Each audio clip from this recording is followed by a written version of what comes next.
Good evening guys, structure classes में आपका फिर से स्वागत है। तो आज अपन इस लेक्चर में चर्चा करेंगे जुलाई के करंट अफेयर्स के बारे में, जो कि राजस्थान के कॉम्पिटिटिव एग्जाम है जो अपना सीईटी का पेपर आने वाला है, उसके लिए ये बहुत ही इंपॉर्टेंट होगा। तो आज अपन चर्चा करेंगे राष्ट्रीय परिदृश्य के बारे में, अर्थात जो नेशनल करंट अफेयर्स है वो क्या न्यूज में रहा था जुलाई के माह में, इसकी अपन चर्चा करेंगे। ठीक है, शुरू करते हैं चर्चित व्यक्तियों के बारे में कि कौन सा व्यक्ति है इस दौरान बहुत ज्यादा चर्चा में रहा था।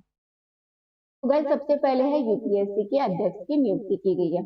यूपीएससी है जो अपना संघ लोक सेवा आयोग है, जो कि संविधान के अनुच्छेद 316 में आता है, जो कि गाइस एक संवैधानिक संस्था है। पूछ लिया जाता है एग्जाम में कि क्या यूपीएससी संघ लोक सेवा आयोग एक संवैधानिक संस्था है या वैधानिक संस्था। ठीक है दोस्तों, संवैधानिक संस्था का मतलब होता है जिसका संविधान में उल्लेख किया गया हो। भाई वैधानिक संस्था वो होती है जो किसी कानून के तहत स्थापित की गई हो।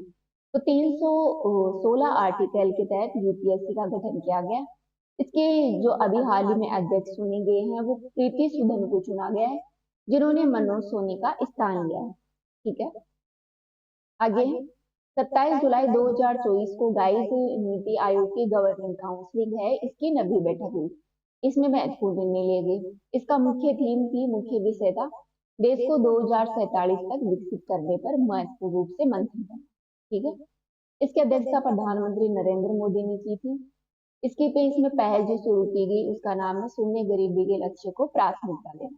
ठीक है दोस्तों, भारत का जो विजन फॉर विकसित भारत @2047 है, इन अप्रोच पेपर है उसके बारे में बात करें कि 2047 तक भारत क्या कुछ टारगेट अचीव करना चाहता है। मतलब भारत 2047 तक भारत का टारगेट है कि वो एक डेवलपिंग कंट्री बने।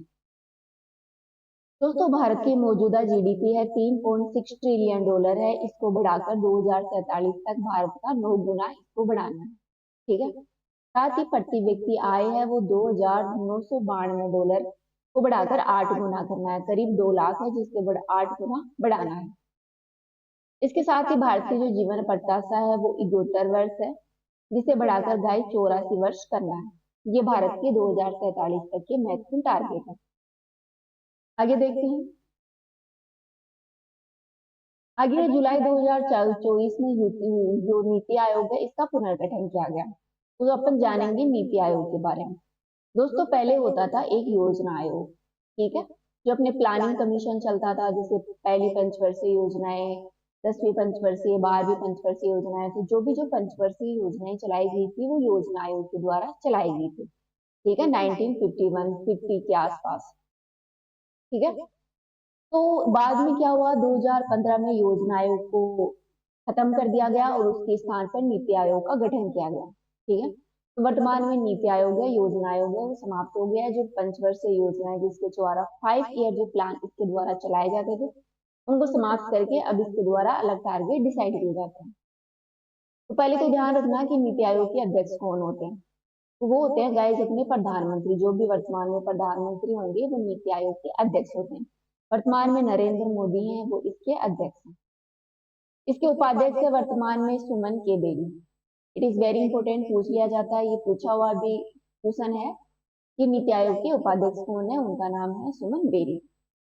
इसके पूर्णकालिक सदस्यों के बारे में बात करें जो हाल ही में चुने गए हैं, उनका नाम है VK Saraswat, professor Ramesh Chandra, doctor VK Paul और अरविंद बिरयानी। इसके पदेन सदस्य होते हैं रक्षा मंत्री राजनाथ सिंह, गृह मंत्री अमित शाह, कृषि मंत्री शिवराज सिंह और वित्त मंत्री अपनी निर्मला सीतारमण। ठीक है, इसमें विशेष आमंत्रित सदस्य हैं ललन सिंह जो कि एक मंत्री हैं, राम मनोहर नायडू, जीतन राम मांझी और चिराग पासवान। ठीक है, ये अपने जाना नीति आयोग के बारे में। नेक्स्ट है भारत के नए विदेश सचिव किन्हें बनाया गया। तो दोस्तों, हाल ही में जो अपने विक्रम मिस्त्री है उनको भारत का विदेश सचिव है वो नियुक्त किया गया है। उन्होंने मोहन कात्रा का स्थान लिया है। मोहन कात्रा को वर्तमान में गाइस यूएसए का जो राजदूत है भारत की तरफ से वो नियुक्त किया गया है। इसके अलावा उत्तर प्रदेश सरकार का नए मुख्य सचिव हाल ही में मनोज कुमार को चुना गया है। किन्हें चुना गया है, मनोज कुमार को यूपी का मुख्य सचिव नियुक्त किया गया है। नेक्स्ट स्लाइड देखते हैं। नेक्स्ट स्लाइड में सीबीडीटी के बारे में दे रखा है। सीबीडीटी मतलब सेंट्रल डायरेक्टर टैक्स बोर्ड है ये, केंद्रीय प्रत्यक्ष कर बोर्ड है, जिसका नया चेयरमैन हाल ही में रवि अग्रवाल को बनाया गया। इन्हें बनाया गया इनका नया चेयरमैन रवि अग्रवाल। ठीक है गाइस। प्रत्यक्ष कर बोर्ड के बारे में बात करें तो गाइस जो अपना जो फाइनेंस मिनिस्ट्री है उसके अंतर्गत अपना जो रेवेन्यू डेवलपमेंट है उसके अंतर्गत आती है ये बॉडी। पूछ लिया जाए कि केंद्रीय प्रत्यक्ष कर बोर्ड है वो कौन से मंत्रालय के अंदर आता है, तो वित्त मंत्रालय के जो राजस्व विभाग है उसके अंदर आता है। फिर आता है एसबीआई के बारे में। दोस्तों हाल ही में जो स्टेट बैंक ऑफ इंडिया है इसके नए चेयरमैन की नियुक्ति की गई है, जिनका नाम है चल्ला श्रीनिवासु सेठी। ठीक है। एसबीआई है वो गाइस भारत का सबसे बड़ा सरकारी बैंक है, जिसमें भारतीय शेयर होल्डिंग है 56.92%, लगभग 57% है इसमें भारत सरकार की होल्डिंग है। इसके अलावा गाइस इसकी स्थापना की गई थी 1 जुलाई 1955 में 1955 में। इसका हेडक्वार्टर है गाइस वो मुंबई में लोकेटेड है। नेक्स्ट क्वेश्चन है, रूस का सर्वोच्च नागरिक सम्मान ऑर्डर ऑफ सेंट एड्रूड द एपोस्टल, ये है गाइस किसे प्रदान किया गया? तो गाइस अभी अपने जो प्रधानमंत्री हैं नरेंद्र मोदी ये रूस की यात्रा पर गए थे, तो रूस के जो राष्ट्रपति हैं व्लादिमीर पुतिन उनके द्वारा भारत के जो पीएम है नरेंद्र मोदी उनको ये अवार्ड दिया गया, जो कि रूस का एक बहुत ही महत्वपूर्ण नागरिक सम्मान है। इसका नाम है ऑर्डर ऑफ सेंट एड्रूड द एपोस्टल। नेक्स्ट क्वेश्चन है, चंपाई सोरेन के स्थान पर झारखंड के नए सीएम कौन बने? दोस्तों हेमंत सोरेन है वो हाल ही में जो चंपाई सोरेन है उनके स्थान पर झारखंड के मुख्य सीएम नियुक्त किए गए हैं। राष्ट्रीय चिकित्सा आयोग के अध्यक्ष किन्हें नियुक्त किया गया है? उनका नाम है doctor B N Gangadhar. Doctor B N Gangadhar को जो नेशनल चिकित्सा जो आयोग है उसके अध्यक्ष नियुक्त किया गया है। अगला क्वेश्चन है, अब अपन ने चर्चित स्थानों के बारे में चर्चा करेंगे जो कि न्यूज में थे। 26 जुलाई 2024 को यूनेस्को वर्ल्ड हेरिटेज सूची में शामिल होने वाली देश की 43 विरासत का क्या नाम है? तो गाइस मोइदम असम का जो क्षेत्र है जो कि अहोम युग है, जो कि असम का बहुत ही शासन रहा था, राजाओं का शासन था अहोम युग। उनका जो उनके जो कब्रिस्तान होता था शाही कब्रिस्तान उसको मोइदम कहा जाता है। तो इस मोइदम को भारत की 43 वर्ल्ड हेरिटेज साइट में शामिल किया गया। मतलब कहने का है कि भारत में टोटल 43 यूनेस्को हेरिटेज साइट है, जो अभी हाल ही में शामिल की गई है वो मोइदम है, जिसे शाही कब्रिस्तान है जो कि असम में लोकेटेड है। अहोम युग है उसे रिलेट कर सकते हैं इसे आप। अगला है, राष्ट्रपति भवन के दरबार हॉल का नया नामकरण क्या रखा गया? दोस्तों गणतंत्र मंडप अशोक हॉल का नाम है वो अशोक मंडप रखा गया है। जो दरबार मंडप है उसका नाम क्या रखा गया? गणतंत्र मंडप अशोक हॉल। बन्नीघाट जैविक उद्यान है जो कि गाइस अपने बेंगलुरु में स्थित है। यहाँ पर भारत की सबसे बड़ी तेंदुआ सफारी की शुरुआत की जाएगी। नेक्स्ट है, 3 से 4 जुलाई 2024 को ग्लोबल इंडिया एआई शिखर सम्मेलन का आयोजन कहाँ किया गया? आपको पूछ लिया जाए कि ग्लोबल इंडिया आर्टिफिशियल इंटेलिजेंस का शिखर सम्मेलन हाल ही में कहाँ किया गया? तो गाइस इसका आयोजन अपने नई दिल्ली में किया गया। इसके उद्घाटन करता थे अपने सूचना और संचार मंत्री है अश्विनी वैष्णव, उन्होंने इसका उद्घाटन किया। यहाँ पर रिस्पॉन्सिबल एआई के विकास को बढ़ावा देने के लिए विभिन्न देशों की प्रतिबद्धता को यहाँ पर ध्यान रखा गया। मतलब आर्टिफिशियल इंटेलिजेंस है इसका वर्तमान में बहुत ज्यादा योगदान बढ़ता जा रहा है। इसमें लोगों को रिस्पॉन्सिबल करने के लिए विभिन्न देशों को अपनी जिम्मेदारी दिखाने के लिए बताने के लिए इस सम्मेलन का आयोजन किया गया। नेक्स्ट है, 15वां कृषि नेतृत्व का सर्वश्रेष्ठ राज्य का पुरस्कार है वो किसे दिया गया? तो गाइस ये पुरस्कार दिया गया अपने महाराष्ट्र को। देखते हैं स्मार्ट सिटी मिशन के बारे में। दोस्तों हाल ही में स्मार्ट सिटी मिशन है जिसका 30 जून 2024 को जो टाइमिंग थी वो समाप्त होने वाली थी। अब सरकार ने इस टाइमिंग को बढ़ाकर 31 मार्च 2025 कर दिया है। ठीक है, तो ये टाइम 1 साल के लिए और बढ़ा दिया गया है, 2025 तक चलेगा स्मार्ट सिटी मिशन। इसकी शुरुआत की गई थी गाइस 25 जून 2015 को। इसमें क्या था कि देश के 100 शहरों को चयनित किया गया था और उनको विकसित करना था। ठीक है, 3 जुलाई 2024 तक 100 शहरों ने कुल जो प्रोजेक्ट है उनकी 90% योजनाएं हैं वो पूरी कर ली थी। अब आप मुझे कमेंट सेक्शन में बताइए कि स्मार्ट सिटी मिशन में राजस्थान के कितने जिले हैं वो शामिल हैं और उनके नाम भी बताइए। अगला है तीन तीन अपराध कानून है, उनके बारे में। तो गाइस हाल ही में जो अपनी आईपीसी की धारा होती थी, सीआरपीसी की धारा होती थी, इनको मॉडिफाइड करके तीन महत्वपूर्ण कानून बनाए गए हैं। उनका पहला नाम है बिहार भारतीय न्याय संहिता 2023, भारतीय नागरिक सुरक्षा संहिता 2023 और भारतीय साक्ष्य अधिनियम 2023। दोस्तों ये कानून है वो 1 जुलाई 2024 से प्रभावी हो गए हैं। पूछ लिया जाए कि कानून कब से प्रभावी हुए, तो 1 जुलाई से ये प्रभावी हो गए हैं। नेक्स्ट है अपने संपूर्ण जीव जंतुओं की सूची तैयार कर भारतीय प्राणी सर्वेक्षण स्थापना दिवस ने 1 जुलाई 2024 को चेकलिस्ट तैयार करने वाला दुनिया का पहला देश बन गया है भारत। यह चेकलिस्ट का नाम है फोना ऑफ इंडिया। ठीक है, पूछ लिया जाए कि फोना ऑफ इंडिया क्या है। ये एक चेकलिस्ट है जिसे तैयार करने वाला भारतीय प्राणी सर्वेक्षण है। ऐसी चेकलिस्ट तैयार करने वाला भारत दुनिया का पहला देश है जिसमें संपूर्ण जीव जंतुओं की सूची को शामिल किया गया है।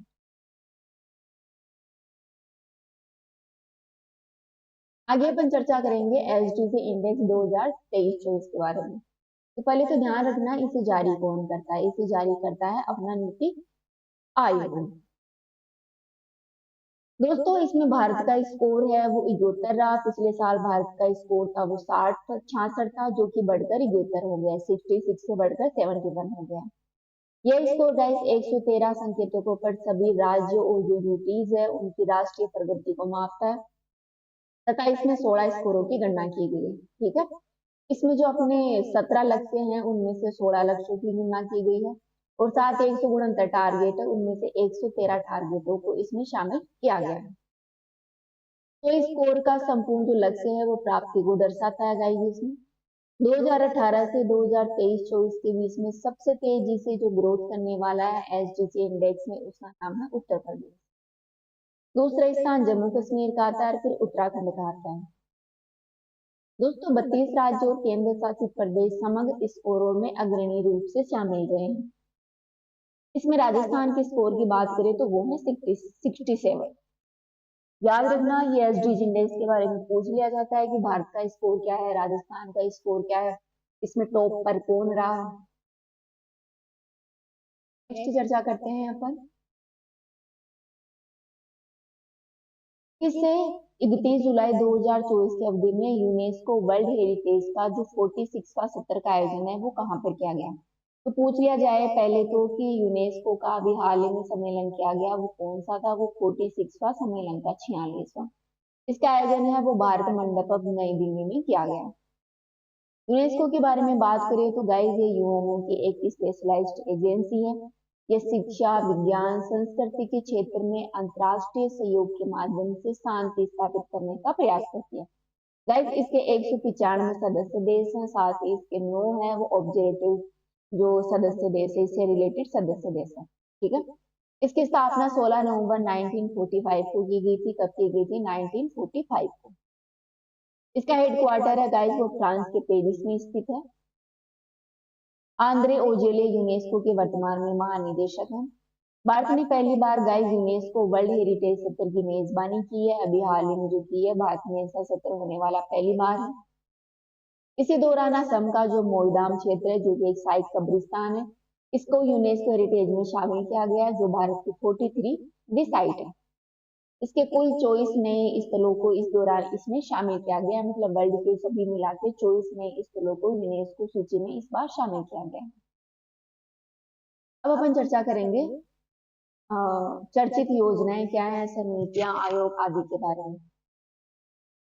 तो सबसे पहले अपन देखेंगे केंद्रीय योजना एग्रीकल्चर 2 के बारे में। ठीक है गाइस, दोस्तों इसकी शुरुआत की गई है 6 जुलाई 2024 को, जो अपने केंद्रीय सहकार मंत्री है अमित शाह। तो ध्यान रखना केंद्रीय योजना एग्रीकल्चर 2 है, इसकी शुरुआत तब की गई 6 जुलाई को। इसमें क्या किया गया है कि जो नैनो उर्वरक है उनकी खरीद के लिए किसानों को 50% सब्सिडी है वो प्रदान की जाएगी। कितनी परसेंट? 50% सब्सिडी है वो प्रदान की जाएगी। मान लो 200 रुपए की किसान ने नैनो उर्वरक खरीदा उसमें 50% तो सरकार देगी और 50% किसान देगा। इससे क्या होगा, पर्यावरण अनुकूलन खेती को बढ़ावा मिलेगा। कृषि क्षेत्र में जो रासायनिक उर्वरकों का उपयोग होता है जिससे भूमि की उर्वरकता गिरती जा रही है, उसमें कमी आएगी। इसके साथ ही गाइस जो अपने सहकार मंत्री है अमित शाह, इसी दौरान इन्होंने भारत ऑर्गेनिक गेहूं आटा भी लॉन्च किया। तो पूछ लिया जाए कि भारत ऑर्गेनिक गेहूं आटा को लॉन्च कब किया गया, तो 6 जुलाई को। फिर आते हैं one side scientist one product योजना। दोस्तों ध्यान रखना, इसकी शुरुआत की गई थी 16 जुलाई को। कौन सी योजना है, वन साइडिस्ट वन प्रोडक्ट योजना। केंद्रीय मंत्री जो अपने शिवराज सिंह चौहान है उनके द्वारा 16 जुलाई को इस योजना की शुरुआत की गई थी। जो अपना ICAR है, कृषि भारतीय कृषि अनुसंधान परिषद, इसका जो 46वां स्थापना दिवस था, इसी के अवसर पर इस योजना को शुरू किया गया। दोस्तों ICAR के सभी जो 5521 वैज्ञानिकों को एक उत्पाद, एक तकनीक, एक मॉडल, एक अवधारणा पेश करने का इसमें टारगेट दिया गया है। इस योजना की अवधि है गाइस वो 5 वर्ष की है, जिसमें वैज्ञानिकों की विभिन्न टीमें हैं, वो सभी फसलों के लिए जो सभी किस्में हैं उन पर रिसर्च करेगी, उन पर शोध करेगी। ठीक है, नेक्स्ट है चर्चित स्थान जो कि योजना में रहे, करंट में रहे। देश का पहला शहर जिसके पास टी मैप और सभी पेड़ों की जियो टैगिंग होगी। तो गाइस जो अपना चंडीगढ़ है, ये देश का पहला शहर है जिसके पास पेड़ों की जियो टैगिंग होगी। परख के बारे में जाने तो पहले तो ध्यान रखना कि परख का पूरा नाम क्या है। प्रदर्शन मूल्यांकन समीक्षा ज्ञान विश्लेषण। तो दोस्तों ये परख है वो किसके द्वारा शुरू की गई है, ये पहल है वो अपने NCERT की महत्वपूर्ण रूप से पहल है। प्रदर्शन मूल्यांकन समीक्षा ज्ञान का विश्लेषण। संविधान हत्या दिवस। दोस्तों हाल ही में केंद्र सरकार ने 12 जुलाई को एक गजट नेविगेशन पारित किया, जिसमें 25 जून को संविधान हत्या दिवस के रूप में घोषित किया गया। दोस्तों 25 जून को क्या हुआ था कि जो अपने प्राइम मिनिस्टर थी इंदिरा गांधी, उनके द्वारा इमरजेंसी लगाई गई थी। ठीक है, क्या लगाया गया था, आपातकाल की घोषणा की गई थी, वो भी 21 महीनों के लिए। इस दौरान अपने जो राष्ट्रपति थे वो फारूक अली अहमद थे। ठीक है, इसी डे को याद में रखने के लिए संविधान हत्या दिवस है वो 25 जून को केंद्र सरकार के द्वारा डिक्लेयर किया गया। हम मुझे कमेंट में बताएंगे कि जो आपातकाल है, नेशन आपातकाल, वो कौन से आर्टिकल के तहत आता है। आगे आता है नालिया नीलम के बारे में। दोस्तों आलिया नीलम है वो पाकिस्तान की पहली महिला जज नियुक्त की गई है। ठीक है, याद रखना, इट इज वेरी इंपॉर्टेंट कि आलिया नीलम कौन है, वो पाकिस्तान की पहली महिला जज है। कैप्टन सुप्रीता सिटी के बारे में बात करें तो ये भारतीय सेना की कैप्टन है, जो दुनिया में सबसे ऊंचे युद्ध स्थल जो सियाचिन ग्लेशियर है, वहां पर योद्धाओं की श्रेणी में शामिल होने वाली भारत की पहली महिला कैप्टन है। यह कैप्टन सुप्रीता सिटी। ये है रोडो ड्रेस्टोन के बारे में। दोस्तों ये एक फूल की प्रजाति है, आर्मेनियम जो फूल है उसकी सबसे पसंदीदा किस्म है, जो कि उत्तराखंड में देश का पहला इसके लिए उद्यान बनाया जा रहा है ड्रेस्टोन के लिए। दोस्तों यह जो पेड़ है वो उत्तराखंड का राज्य वृक्ष है, नेपाल का राष्ट्रीय वृक्ष है और नागालैंड का राष्ट्रीय पुष्प है। इट इज वेरी इंपॉर्टेंट कि पूछ लिया जाए कि उत्तराखंड का राज्य वृक्ष कौन सा है, तो ये पेड़ है, और नेपाल का ये राष्ट्रीय वृक्ष है, नहीं नागालैंड का राज्य पुष्प है। परशुराम कुंड कहाँ है गाइस, ये अपने अरुणाचल प्रदेश में लोकेटेड है। अंतरिक्ष अंतरिक्ष अन्वेषण अनुसंधान एजेंसी और गाइस ब्लू ओरिजिन ने अपने मानव अंतरिक्ष यान कार्यक्रम के लिए भारत को साझेदार राष्ट्र घोषित किया है। ठीक है, नेक्स्ट है डॉक्टर श्रुति हेगड़े बनी मिस यूनिवर्सल पेटिट। दोस्तों पूछ लिया जाए कि डॉक्टर श्रुति हेगड़े कौन है, तो गाइस ये मिस यूनिवर्सिटी पेटिट बनी है, जो कि कर्नाटक का जो धारवाड़ क्षेत्र है हुबली नगर में, वहां की ये रहने वाली है। गाइस अमेरिका के फ्लोरिडा में हर वर्ष इस प्रतियोगिता का आयोजन होता है, जिसमें छोटी कद की महिलाएं हैं उनको इसमें मौका दिया जाता है। यह खिताब जीतने वाली भारत की पहली महिला है डॉक्टर श्रुति हेगड़े। ये आता है तापमान बीमा के बारे में। दोस्तों वर्तमान में देश में अत्यधिक गर्मी पड़ी थी इस माह में और तापमान में अधिकता के कारण जो स्वरोजगार से जुड़े हुए जो महिलाएं हैं उनको 400 रुपए का रोजगार तापमान बीमा है वो प्रोवाइड करवाया गया है। कौन कौन से जिलों ने करवाया है? अपने राजस्थान, गुजरात और महाराष्ट्र में महिलाओं को 400 रुपए का बीमा इसने प्रोवाइड करवाया स्वरोजगार से के लिए। दोस्तों ये तापमान बीमा है वो राष्ट्रीय सांख्यिकी क्लाइमेट रेजिलियंस फॉर ऑल की ओर से कार्य कर रहा है। ठीक है, किसके द्वारा संचालित है यह प्रोग्राम? तापमान बीमा राष्ट्रीय सांख्यिकी climate resilient for all. Next है राष्ट्रीय मानसिक स्वास्थ्य तंत्रिका विज्ञान संस्थान। दोस्तों ये अपने बेंगलुरु में स्थित है। ये अपनी जो हेल्थ और जो परिवार कल्याण मंत्रालय है उसके अधीन देश के आने वाली एक महत्वपूर्ण मानसिक स्वास्थ्य संस्थान है। इस संस्थान को WHO द्वारा 2024 का नेशनल मंडेला पुरस्कार प्रदान किया गया था। तो पूछ लिया जाए कि नेशनल मंडेला पुरस्कार किसके द्वारा दिया जाता है, तो ये दिया जाता है अपने WHO के द्वारा। और 2024 का यह पुरस्कार किसे दिया गया है? तो ये दिया गया है राष्ट्रीय मानसिक स्वास्थ्य एवं तंत्रिका विज्ञान संस्थान। अपना नेक्स्ट है रूज ऐप। दोस्तों रूज ऐप है वो अखिल भारतीय आयुर्वेदिक संस्थान ने रोगियों को कुशल और बाधा रहित सेवाएं प्रदान करने के लिए शुरू किया है। ठीक है, तो किसने शुरू किया है? रूज ऐप अखिल भारतीय आयुर्वेदिक संस्थान ने। ठीक है, इसका काम है रोगियों को कुशल और बाधा रहित सेवाएं हैं वो प्रोवाइड करवाना। तो गाइस आज अपन ने चर्चा कर ली इस वीडियो के बारे में, मतलब अपन नेशनल करंट के बारे में चर्चा की। नेक्स्ट वीडियो में अपन इंटरनेशनल करंट और जो राजस्थान करंट है आदि के बारे में चर्चा करेंगे। तो अभी वीडियो में इतना ही। Thank you.